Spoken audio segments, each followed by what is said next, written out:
like we get asked, and I think this is a great way to start it off, like, what is the 5500 and why do I have to file it as a plan sponsor?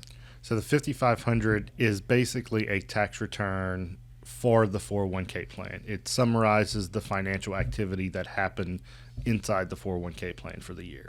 Are there ever taxes due? No. Okay. And does everyone that has a 401k plan have to file it?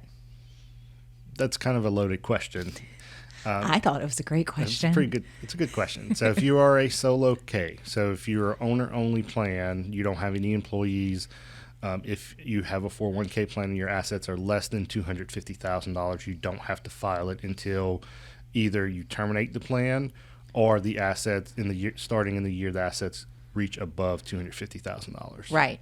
And how many times do we see these solo Ks never file a return and then they figure it out? Way more often than you'd think. Yeah, we have to go back and file like 5 returns. So the 5500s have a deadline. It's kind of a wacky deadline. Yeah. So the non-extended deadline is July 31st. The extended deadline is October 15th. Right. We do file extensions on the 5500. However, did you know that if a company files an extension on their corporate tax return, the 5500 is automatically extended. Automatically extended. Now, we would never know that. Right.